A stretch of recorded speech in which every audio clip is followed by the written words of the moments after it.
This is the Aunty and Brain Tumours talk show. It's a show full of informative chat and inspirational messages. The Aunty and Brain Tumours talk show on podcast. Hi, I'm Will. I was diagnosed with an anaplastic astrocytoma in 2016.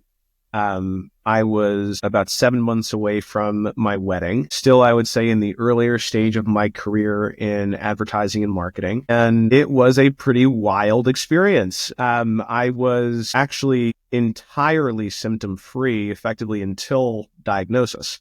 I immediately prior diagnosis, I was in Las Vegas for a bachelor party where I was misbehaved. And when I came home, I went to sleep that night next to my wife, and she woke up in the middle of the night to me having a grand mal seizure. I remember the EMTs showing up at our apartment in the city, and I remember trying to convince them that I probably just needed some Gatorade, and I did not need to go to the hospital. They insisted. We went to the hospital, and within the first couple hours, I was put in for a CAT scan, and I knew I was probably not in great shape when a number of attending doctors came into my room in the emergency room, and they said, listen, we found a golf ball sized mass in your right frontal lobe, and we need to schedule you for emergent brain surgery in 1 week. And I met my surgeon that very same night. He very confidently relayed that he thought it was a grade 2 glioma, which by definition is benign, so not cancerous. And it was his opinion that he would be able to resect the entirety of the tumor, and that I would be able to move on, certainly with monitoring MRIs, but without requiring treatment. And I remember I had surgery on November 2nd, 2016, because these dates kind of stick with you. And I remember my surgeon called me the morning after the presidential election in 2016, and he told me, hey, I was mostly right. It was 98% grade 2, but 2% of it was grade 3. So it is a grade 3 anaplastic astrocytoma, and you now require treatment. So I'm handing you off to our neuro-oncology team. At that point, I began meeting with a number of different academic medicine facilities. So I had meetings with Cornell, Columbia, NYU, Mount Sinai, Sloan Kettering. And I'm extremely lucky in that when I was diagnosed, I was living in New York City because I was surrounded by the best of the best cancer centers in the world. And I was fortunate to be able to choose in large part based on convenience. So I chose to work with Columbia for my treatment, which was just a short subway ride away from my apartment. And I also chose to work through treatment. So I would, for the first 6 weeks of treatment, I was doing 5 days a week, combination of radiation in the morning and then Temodar, which is a chemotherapy pill, in the evenings. And I did that for 6 weeks. And after that first 6-week sprint, I did 14 cycles of Temodar, which are typically 5 days on and 23 days off. And after 14 months, my oncologist was very happy that in that, my scans remained clean. So I should have said that my tumor was successfully resected in its entirety. But unlike a lot of other cancers, with brain cancer, you're never told you're cured. And the way that it was explained to me, which I found really helpful, is when you remove a tumor, think of it like trying to pick up a wet block of sand, where it's, you can take it all out, you think you've gotten all the sand, but much more likely than not, a couple grains fell off while you were lifting it up. Which is why, even after a total gross resection, they follow up with radiation treatment and with chemotherapy in the effort to kill whatever grains of sand might still exist in your brain. I'm quite hopeful that they did kill all remaining grains of sand. I will likely never know. But, that is, in effect, my story around diagnosis and treatment. I would also say treatment it takes a toll. I found for me, the most trying portion of treatment was the first 6 weeks. Radiation wears you out. I think fatigue for me was like the number one side effect of treatment that I noticed and was a bit bothered by. I'm a far cry from a vain person, but losing your hair I'm not sure if I'm allowed to curse, but I'll just say is a complete mind especially for someone like me, where I was effectively symptom free. But I found losing my hair to be very odd. I remember vividly one evening, about 3 weeks into radiation treatment, I was taking a shower because I was going to meet my wife at her work holiday party. And as I was shampooing my hair, a full fistful of hair came out of my head. And it was the first moment for me where I'm like, oh boy, I am actually sick. And, I went to the party and I put on a brave face. But for me, that was kind of the moment where I'm like, all right, I got to buckle up. And this is going to be a grind of, yes, through radiation, but also, with chemo pills, I guess when I was diagnosed, Temodar was still relatively new. But I was told that, for instance, I had to wear protective gloves when handling the pills I was about to eat, which for me was just so weird, where it's like, it's so toxic, I'm not supposed to touch it, and yet I'm supposed to eat it. But I say all that, I try to be relatively lighthearted about what I went through, because if you don't give yourself that grace, it's just a bummer. So I try to be relatively lighthearted about it. I walked around for the better part of 2 years with the worst haircut ever seen. And I would say I felt pretty crummy for the duration, but I worked really hard to, I guess I should say my goal as a patient was, one, to be the easiest patient my oncologist has ever had, but also to not feel the side effects they told me I would feel. So for instance, with chemotherapy and with radiation, they will tell you that you're going to lose your appetite. You'll be nauseous a lot.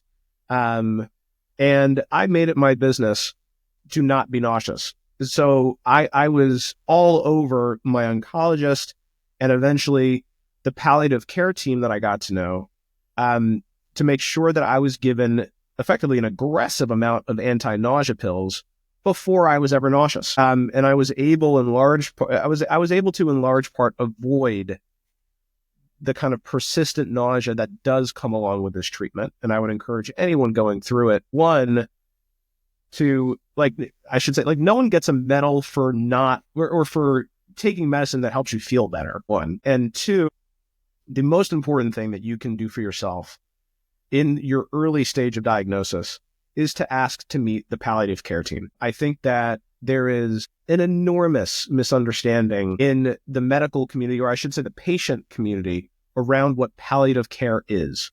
I know for me, when I started going through my treatment, I thought of palliative care as end-of-life care or hospice care, but that's not what it is. Palliative care is the team that's dedicated to helping you feel your best when they're pumping you full of medicine that makes you feel your worst. It's 100% their job. And I think that they did a tremendously good job at helping me avoid the most predictable side effects.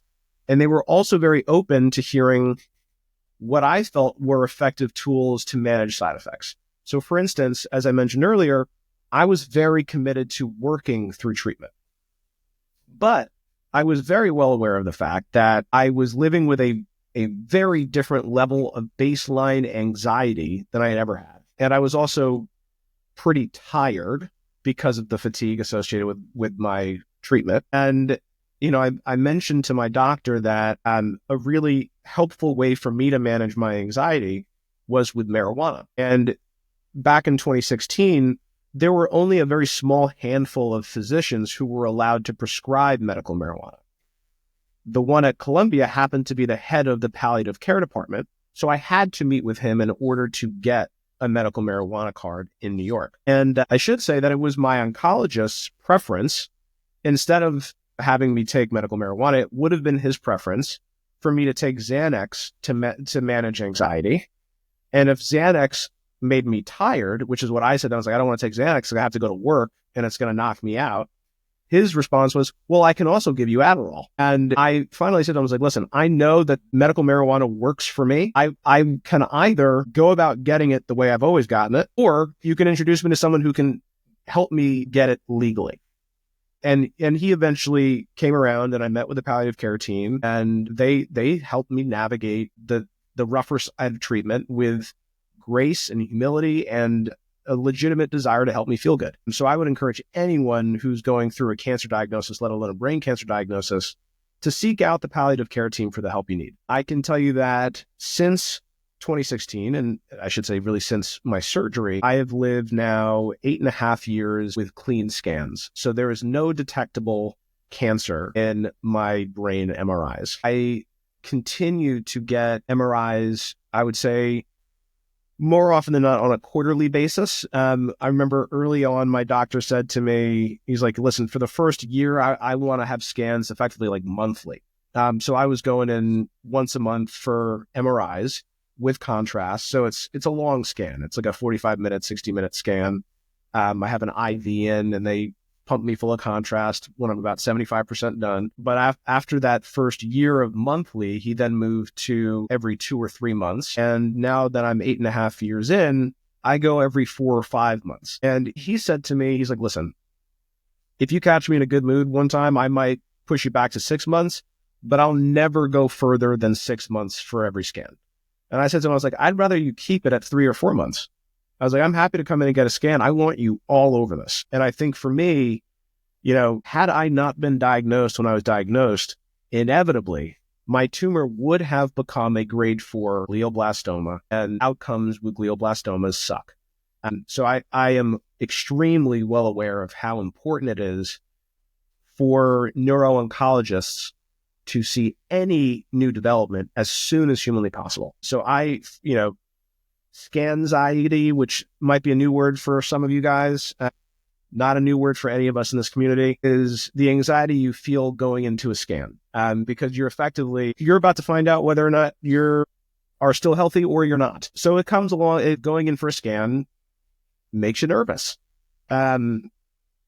But I think it becomes part of your routine, and you, I think, kind of get to a point where it's just part of what you have to do. And that's where I've gotten. I don't dread scans anymore. I can tell you that I know I'm a big time pain in the ass to the office staff for my neuro-oncologist, because I refuse to get an MRI if the doctor can't see me that same afternoon.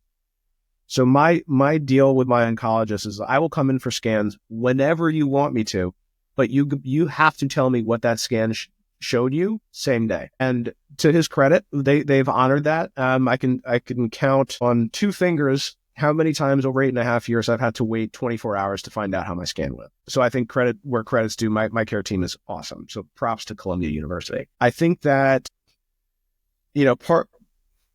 part of being a long-term survivor, and also you might see me kind of knocking every now and again. I knock on wood when I call myself a survivor, but it's kind of a blessing and a curse to live as long as I have with something like this, because you kind of expect it to rear its ugly head again. And I think that is probably the toughest challenge of being a survivor, especially with brain cancer, because there's no such thing as a cure. So I remember early on sitting with my doctor trying to get a sense of what I was dealing with, because I was 26 years old when I was diagnosed. So when a doctor meets someone like me at 26 with an anaplastic astrocytoma, there is no good way for them to give you a sense of what your prognosis is, because typically 26-year-olds don't get brain cancer. So all of the data that they have to inform their opinions about longevity are based off of statistics for a patient population that is typically 60, 70 plus years old. And early on, my doctor would say, listen, if you were 60 or 70 plus and you came in with this diagnosis, I'd say enjoy the year you might have left. He's like, but you're 26. So I don't really know how you're going to do, but it is my opinion you will do far better than anything you might see online or that you might hear about through other brain cancer patients. And I think that's a really important thing to keep in mind if you are a newly diagnosed person. 1, no 2 tumors are the same. And 2, no 2 patients are the same. So my personal opinion was I said to my doctor early, I asked him, what is the chance that I can have and raise my children? And he said, well, I wouldn't want to bet on it.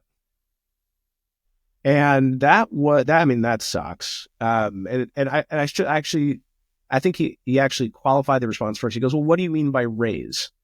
And I was like, well, why don't we still like graduate high school? And he goes, I wouldn't want to bet on it. And so I'm thinking, oh my God, so I don't have kids yet. So I pretty much just asked him if I'd lived for like 20 plus years. So it's not necessarily like the craziest thing for him not to want to bet on. But also my knee-jerk reaction to that was, F you, I'm going to prove you wrong. And I think that it is healthy to be angry about this kind of diagnosis and to have every intention to prove whatever statistics they're sharing with you wrong. Because I do think that a lot of treatment and a lot of your outcome has to do with how you approach it. So I like to talk about this. I like to talk to other people who were recently diagnosed with something similar to what I have. And I like to share that no one can tell you what's going to happen. And I remember like in the emergency room after my seizure, I got like pretty heated with one of the attendings because he's like, listen, I can't tell you how you're going to do this because you could get hit by a bus tomorrow. And I was like, listen, I've lived in New York City for 20 years. I've never gotten hit by a bus. I've shown up to your hospital one time and you just hit me with the bus. So I'd like to get a sense of, what does this mean? But, in hindsight, I would never say to someone, listen, you get hit by a bus tomorrow. So don't dwell on what this diagnosis means, but you can get hit by a bus tomorrow. And I think I know for me, I try to live every day like there is no guarantee for any amount of time ahead of you. And I can say honestly that I've never let my diagnosis get in the way of what I want to do. So I'm sitting here talking to all of you with my 8.5-year-old golden doodle, Ralph, who we got about 2 weeks after my surgery because I always wanted a dog. And what better way to rehabilitate than with your new best friend? I remember sitting with my fiance at the time, post-diagnosis, and saying to her, listen, you didn't sign up for this. And if you don't want to go through with the wedding, no harm, no foul, I get it. And she laughed in my face. She's like, we're in this, we're good, we're going to get you through it. And she's like, if this kills you, it kills you, but I'm with you on it. And I think that so many of us would be surprised by how many people will just go to bat for you. I can tell you now, for the first 4 years or so of my diagnosis, I never went to a doctor's appointment by myself, whether it was that I went with my wife or I went with my parents or I went with one of my best buddies. Take advantage of your circle and don't do this by yourself. It's not fun with lots of people. It's way worse by yourself. So the biggest piece of advice that I would give to anyone with a serious diagnosis is to cling to those who are close to you and let them take care of you. I was also thinking that I think my care team did maybe, dare I say, unusually effectively, was they helped identify how this diagnosis and the treatment attached to the diagnosis would impact other things. So for instance, they encouraged me in the surgical recovery period to meet with fertility specialists and immediately start sperm banking because my sperm would effectively be toxified by the chemotherapy that I was about to go on. And thank God for them, because at this point, now 8.5 years later, I just finished up last week celebrating my twin girl's 5th birthday. So that was, the only reason I have kids is because my doctor was wise enough to say, if you want kids, make sure you meet with a fertility care specialist and take advantage of the few weeks you have before we pump you full of poison. And I think that, I am forever grateful for my doctor's wherewithal to point me in that direction. They should be saying it to everyone. And I think that that's, I really try to approach my views on, my wife is a doctor, she's a pediatrician, but I try to approach my views on doctors as generously as I can. And at the end of the day, when you're meeting with an oncologist, it is 100% their job to care about your cancer and to try to keep you cancer free for as long as they can. It is not their job to help you build a family, but a good oncologist will understand that a cancer is a part of a much larger life, and that there are other things that this cancer is going to impact. So I honestly think fertility care should be a part of standard of care for anyone going through cancer treatment, whether brain or whatever other variety, God forbid, you're diagnosed with. Because I think it's a really important part of life to a lot of people. And if it's not for you, great, don't bother. But for many of us, it is, and take advantage of the time you've got. Inside of my first year with my diagnosis, so I started raising money for the New York City walks with National Brain Tumor Society. My first walk was in 2017. I've been a top fundraiser for them every year since. I now am an active brand advisor directly with their leadership team. I also became a certified patient advocate through the National Brain Tumor Society so that I can now advise clinical trials, especially when it comes to like quality of life considerations.